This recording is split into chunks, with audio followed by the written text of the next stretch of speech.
2019 itu Pak Jokowi kan ingin Pak Mahfud. Ya.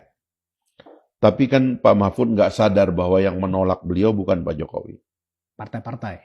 Nah, yang menolak itu, ya saya nggak sebut, tapi yang jelas bukan Pak Jokowi. Lalu kemudian beliau sudah pakai baju dan sebagainya, kecewa. Ya. Setelah itu, Pak Jokowi menang.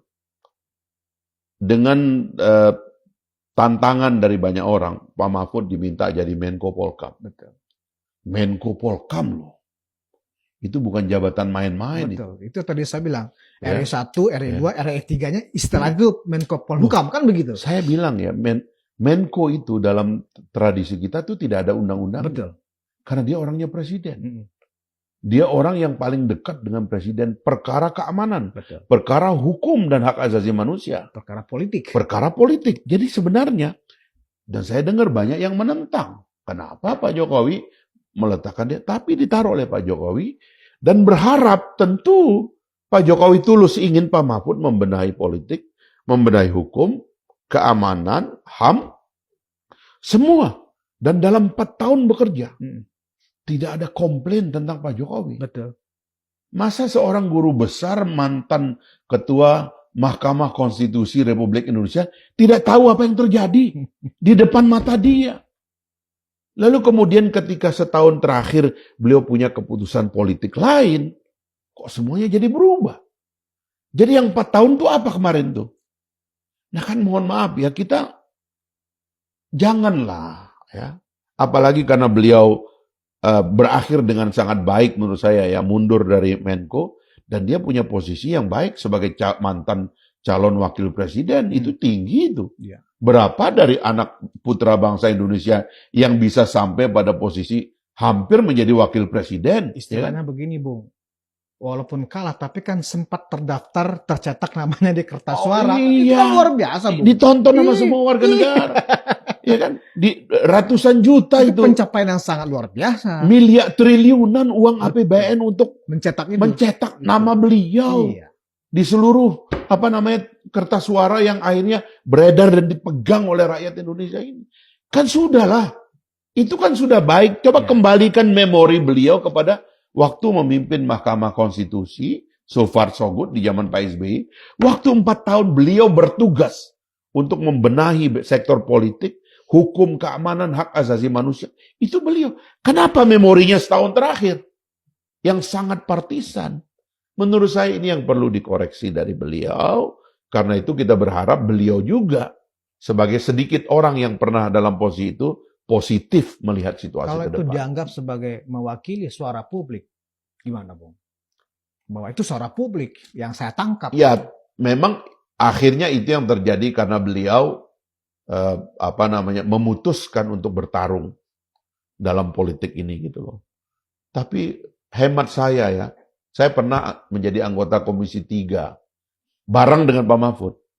Sama-sama duduk sebagai anggota Komisi 3. Dilantik tahun 2004 ya. Sebagai anggota dewan, beliau setelah menjadi menteri ya di masa Gus Dur, lalu menjadi anggota fraksi PKB, dan saya waktu itu sama-sama sebagai anggota dewan sama beliau. Saya jadi tahu begitu, dan ada beberapa dinamika, terutama waktu beliau pindah ke MK, saya tahu apa yang terjadi.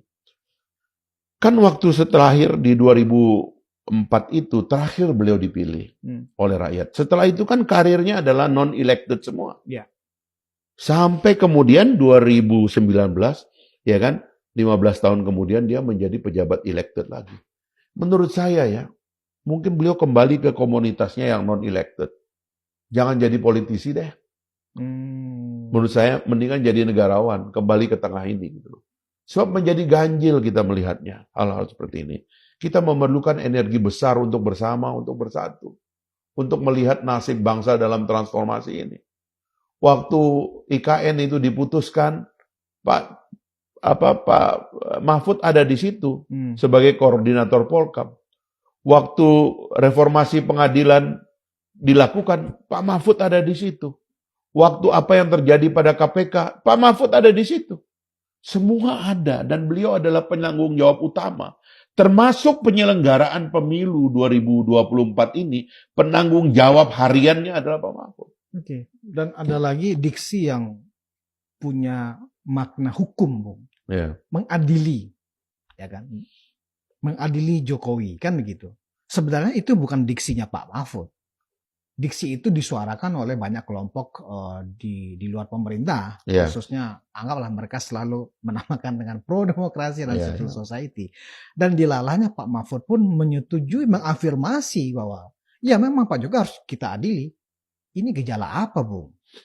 Apakah ini masalahnya kan begini, kita tidak Ya. dalam posisi untuk berpihak kepada siapapun, tapi kan Ya. publik perlu kita edukasi. Ketika ada kata mengadili, berarti kan ada fakta hukumnya, ada peristiwa hukumnya, kan begitu. Apakah seperti itu yang dilihat oleh seorang yang mengaku dan kita menerima sebagai seorang pakar hukum, begitu, Ya. Bung? Gimana, Bung? Ya bukan pakar hukum. Kalau wilayah hukum itu adalah wilayahnya Menko Polhukam, dan hampir 4 tahun lah beliau ada di situ. Kalau ada pengadilan tuh yang kita adili ini kan Pak Mahfud sebenarnya. Karena dia penanggung jawabnya gitu loh. Jadi saya kira udahlah ya.